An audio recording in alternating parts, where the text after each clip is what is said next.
Welcome to Conversations with Cox and Kielseth, and to be more specific, that is filmmaker Alex Cox and myself, film curator Pablo Kielseth. Alex will join us by phone from his home in Oregon, while I sneak away from my office to call him from one of the projection booths used by the International Film Series, which has been screening foreign and independent movies at CU Boulder since 1941. We will keep our chats to about 20 minutes as we discuss whatever movie-related topics grab our fancy. Thanks for joining us. Okay, action.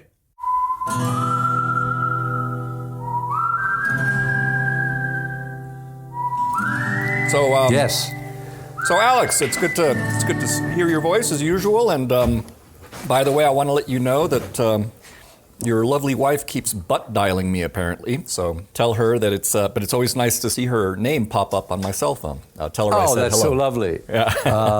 I certainly will tell her. She'll be very pleased to think of your happiness. Now I've queued up a song that I think is going to set the tone for our conversation. I'm just going to play you a clip, and then you tell me if you know what it is. All right? Yes. All right. Here we go.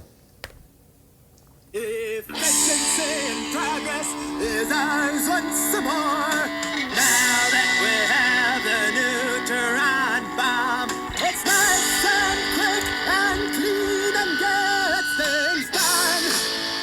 And then it goes on from there. Somebody's thinking about the neutron bomb. It sounded a little bit like the voice of John Lydon, but I don't know if it was. No, that is fellow Boulderite who went to the same high school as me, Jello Biafra, who then went on to form the Dead Kennedys. Excellent. Yep, and that song is Kill the Poor. And when you emailed me last, you said that you wanted to talk about songs that dealt with nuclear war. Is that right? Well, I remember that you had done a search on the internet and found this very long list of songs, an incomplete but long list of songs that supposedly are about the subject matter of nuclear war. And I was just looking at that list, and it was very interesting to see how the vast majority of them came from the 70s and 80s. Sure. And that almost, like maybe, out of a list that must have like 100 or more songs in it, there's maybe like 8 from the 21st century. Now that is interesting. Yeah. Do you remember we did a recording of my introduction to Dr. Strangelove? I don't know if that ever went up on the IFS website. You mean your an introduction to the movie when we screened it? Yes, and I shot an introduction down there in Munzinger for Dr. Strangelove. We usually tape those things, so it should be somewhere, although sometimes we only put an excerpt of those conversations up there. Because I used as my thesis my intro to my intro, one of the students when I was teaching at UCLA had just seen Dr. Strangelove in a class, you know. And she said at the end, oh, yeah, I get it and all that stuff. But why just because there was an atom bomb scare in the 1950s, why do we have to watch this film? Wow. And I'm thinking, wow. Well, obviously you're watching it not because of the subject matter, but because of the technical expertise with which it is made and acted. But to think that anything has changed, you know, to think that we are in less danger of annihilation at any moment, is crazy thinking. And so it's interesting that the lack of presence of the nuclear war danger in the contemporary discourse is you are correct. Weird. Yeah, because the 80s, wow, prolific. There was Fishbone, Party at Ground Zero. There was I know Pink Floyd has a couple, David Bowie, but like 80, we're talking 83, 87, Minutes to Midnight, Midnight Oil, that's 84. Stranglers, Always in the Sun, 1986. One of my favorites actually is Dancing with Tears in My Eyes, Ultravox, 1984. And I'm looking at this list, there's XTC, 1980. Metallica came out with one, Black End in 1988. Crass, Nagasaki Nightmare, 82. But now apparently I am seeing that there is, there's getting a 479. Red Skies, The Fix, 82. Stop the World, now that's The Clash. That's your buddies, 1990. Oh, that's another one list I'm looking at says Stop the World by The Clash, 1980. I can't even remember that song actually, but I'm sure it was... They did so many, but I don't remember that song in particular. I mean, it's interesting that there are some songs also, as inevitably is the case. There's some songs on the list which probably shouldn't be, because I don't know if Burning Down the House is specifically about nuclear war. It might be, but it seems to be referencing a lot of things. Yeah, I think that one's People probably on a their little way more. to work. Yeah. Baby, what do you expect? Maybe it is about that. But also there was a great anthem by Marianne Faithfull, which somehow doesn't make this list. The song that she did, Broken English, which is so powerful. Yeah, it's interesting, and although I would hazard to guess that might perhaps change in the years to come, in the next couple of years, because I think that it is something that will, unfortunately, be in the headlines, I bet you, in different ways. But hopefully not. Hopefully we won't have a similar thing as the Cuban Missile Crisis or something of that effect. But what do you think? You're a man who follows the political winds and the things that are happening out there. Well, I was in the truck yesterday listening on the radio, and there were these. We're recording this during the House of Representatives voting to impeach President Trump, right? Right. So even though it'll be heard some time after. But what was interesting was that the phraseology of those who were voting to impeach Trump was like a very warlike mindset, referring to the Russians as our foes, our enemy. Yeah. And what the issue comes down to is whether or not the United States was going to provide kind of heavy weapons to the new regime in the Ukraine with which to fight the Russians. Right. And it's entirely questionable why all of these representatives have got themselves so worked up about something happening a long, long way away from their country, but on the border of Russia. And if the roles were reversed, if there was like a very, very hostile anti-American government in Mexico or Canada, and the Russians started supplying them with like S-400, nuclear missile launchers or whatever, I mean, the Americans would have a fit, Yeah, I guess my 2 cents on this particular subject, Alex, is that my understanding is that the Russian economy is actually very small, all things considered. So I think that when it comes to nuclear tensions, it's probably going to be more likely to be between America and China, don't you think? Oh, because the Russians have more nuclear weapons at the moment, but I guess that the Chinese could certainly increase the numbers that they possess. Although then you get into this sort of the disparity aspect, and that actually if you're a possessor of these like kind of super fast missiles that just kind of travel at many, many times the speed of sound and hurtle to their destination and then just blow the whole place up through their kinetic energy alone, I mean, who needs nukes anymore? I mean, so in a way there's this whatever they call it, but a non-disparate response to the United States and Russia having such vast numbers of nuclear weapons. Maybe the Chinese don't need to acquire as many, and still they can sink all of our aircraft carriers. But it's just so interesting that, as you say, that the Russians have a very small economy compared to the US or China. I think they have an economy about the size of Spain or something, right? I mean, they're not like they're a large country in terms of area, but they're not right. a giant population, and they're not an economic powerhouse. I mean, why the United States and NATO have to have this like really kind of aggressive and paranoid and demented stance towards them, is at least something that was being celebrated in these songs back in the 80s or in certain movies back in the 50s movies. and 60s. Yeah, there were, and in movies too. And I think that's what's the fascinating question that you pose is, given that the threat of any kind of nuclear engagement or war is still very much, it's prevalent. Why is it that in the last, say, 10 years, we don't have the plethora of songs or movies addressing that subject as was the case in the 80s, right? Yeah, I mean, in a way, I think that partially it costs money to make movies, especially movies about that issue.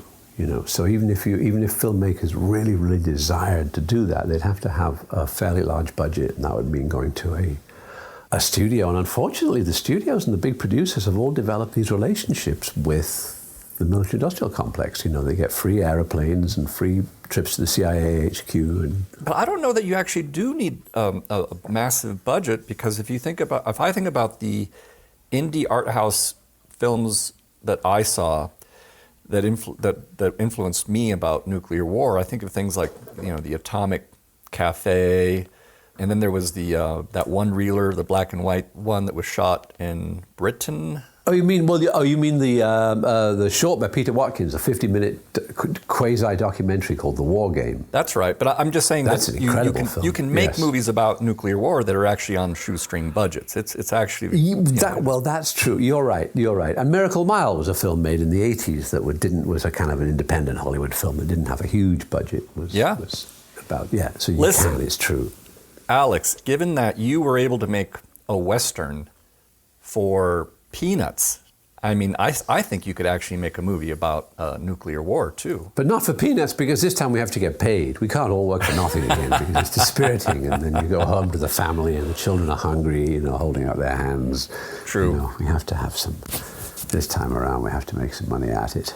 Well, but then you get to the subject of, well, it's a depressing subject, and I think that's maybe one of the reasons why we aren't seeing movies like that in the marketplace, because it is a marketplace now, and people want to go to the theater to escape the pressures and the tensions that are out in the real world. I don't know that that's true. I think that they get served that stuff because it serves their masters to serve them a bunch of stodge like that. I mean, think about the success of a film like Vice, you know, which is quite political and outrageous and truthful, you know, and surprising in the current context, you know. Yeah. I know there aren't a lot of films like that, but I think that there's an audience for it, that it's still playing on an airplane near you, you know, flying over your head even as we speak, you know. It's the audience is up for more interesting things. Well, but I just can't think what's been recent that really covers it. Well, actually, I'm saying that to you. You know much better because you actually exhibit films, so you know what the audience is keen on, really. I mean, I show films that they're not necessarily keen on. Well, they should be. Yeah. They should be made to be keen. I am putting together the spring calendar right now, and actually I'm actually going toward a lot of noirs this time out. Oh, great! Which films are you going to show? Well, let's see. I'm partnering up with Sabrina, who's doing a detective fiction class. Great. And so we're going to have a little bit of Dario Argento with Deep Red, but we're also going to do some classics like Out of the Past. Oh, great. Let's see. Mr. Klein. Oh, great. That's a very good film. Your friend Jim Palmer, if he's still around, should come back for that because he's a Joseph Losey expert. Yep, that is correct. That is correct. Oh, Nightmare Alley, which... Oh, good. Nightmare Alley, very which good. Which Guillermo great. del Toro is rebooting, is my understanding. I feel like we've got a couple that are based on Jim Thompson novels. We're doing Sarah Noir, which is released through Rialto, and After Dark, My Sweet. And we got Bruce Kawen, who, you know, he's a scholar in the field of Jim Thompson, and he'll be doing the introductions for that. Great. Oh, well, that sounds very good. That sounds really like a good season. Yeah, well, and it's, you know, and there's the usual eclectic, you know, there are a lot of documentaries, you know, a documentary about Linda Ronstadt and also Robbie Robertson. Now, I will say that you recommended Deerskin to me, and I tried to get that, but the distributor wasn't quite ready to slap that into, you know, my calendar. So I'm going to have to wait for Deerskin, unfortunately. Well, I hope you get to see a screener of it because I think you'll find it very entertaining. I might be able to slap it in in April. I think that's getting released in March or April. Now, he's a very strange, interesting, funny director. Is it a horror comedy? Is that right? Is that how you would describe it? I don't really know how I describe it. It's quite original. I mean, you could say there are genre elements in it, you know. And you could think of it as I guess, as a horror film. I'm not very interested in horror films though, and I found this one very interesting and engaging. The characters are very good too. The protagonist and his assistant. Do you think it'll play in Boulder? It's in French is the thing, and there's no movie stars, and it's weird, you know. So I don't know. Wow! I wonder if do they still teach modern languages at the university? Yeah, maybe you could rustle up the French department and do a screening jointly with them. Well, I'll look at it as a TBA and then reach out to French for sure. Now we're coming up. I think we're almost. Yeah, we've done 20 minutes. So, do you have any parting thoughts on music and nuclear themes? Oh, I don't know, you know. I mean, it's more interesting. What was interesting to me was the absence thereof, you know. Right. The dog that wasn't barking in the middle of the night. Why is it so quiet is basically that's the question. Why is it so quiet on the Western Front? But I think it's a bit like the 737 MAX production line. You know, they just shut that down last week. You know, even though these planes crashed more than a year ago, but they just kept on building those planes and building those planes. And you think that's what Boeing does mostly, is just build missiles and build components for the nuclear war apparat, you know, and build satellites. And all of this stuff is being built, in theory, never to be used. Like and nuclear it all weapons. Creates, yeah. And it all creates, you know, both these airplanes which are never going to be certified to fly and these nuclear weapons which supposedly are never going to be used are just built and kept and replaced and decommissioned and replaced by other bigger, better, more dangerous, more accurate, more stupid nuclear weapons. And yet we don't have healthcare.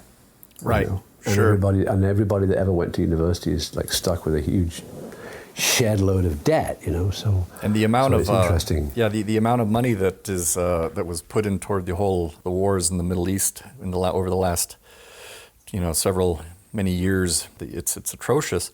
On an ending note, I just wanted to let you know that I just wrote a piece for Turner Classic Movies about a film that I had not seen before, and I was impressed with it.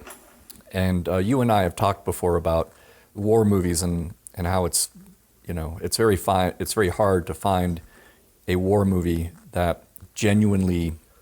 A genuinely anti-war movie, yeah. A genuinely anti-war film, and I think this one does qualify. It's Die Brücke, you know, The Bridge, by Bernard. Oh, I Wicki. saw that. That's excellent. Yeah. Vicky is the director's name. He was an actor and he did a bunch of films, but we never really knew of him as a director. He wasn't like his Volker-Schlendorf or Werner Herzog, or he wasn't a director that I ever knew about until he had quite recently. And I just saw this film, The Bridge. Yeah, I thought it was excellent. It was really, really good. And he did do 15 movies, but this is the one. This was his second feature. Is his second movie, and it came out in 1959, and it ended up having a big influence on a lot of the German, you know, the new German filmmakers that came later. Yes.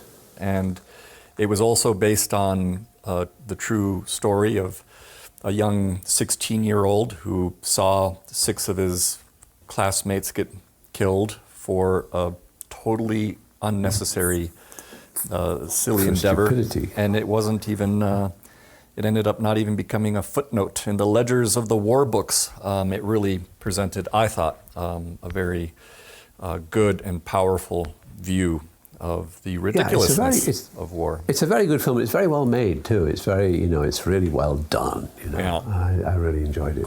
I was, yeah. Hey, you haven't got a DVD of The Valley of Gwangi, have you? I do not. I could probably get one for you though. Or is that something you're looking to watch? Or I just wanted to look at The Valley of Gwangi again. Yeah, I mean, I looked at some extracts from it that have been put up on the internet, but there's a scene with a Tyrannosaurus or an Allosaurus, you know, a large carnivorous dinosaur in the cathedral, you know, and it's all shot down in Tabernas and in Almeria in the south of Spain.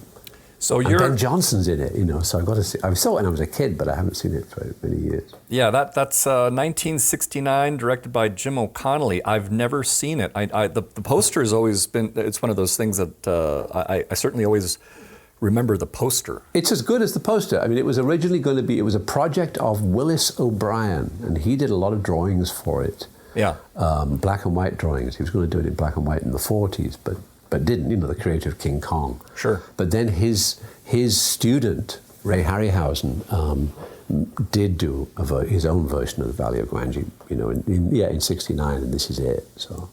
But you were primarily interested in it because of the landscape, because you shot a lot of movies out there, or was it? No, because it was 19. When I first saw it, it was 1969, and I wanted to see it for the dinosaurs. Oh, of course, yeah. But actually, because it's dinosaurs and cowboys and Almeria, you know, so it's perfect. You know. Well, now you've got me interested because I've never seen it. So tell you what, I'm going to order it up, watch it for myself, and I'll pass it along to you if you'd like the I'd love to look at it. Yeah, please do. All right, you're I on. think you'll enjoy it. Cool, excellent, will do. All right. Well, listen, happy holidays to you. I'm gonna guess. Yeah, and to you too. Merry Christmas. Yeah. Thank you very much, and we'll speak more. Sounds like a plan. Talk to you later. All right. All right. See you, Ciao. Jason. Yep. Bye. Bye. Cut. Okay, that's a wrap.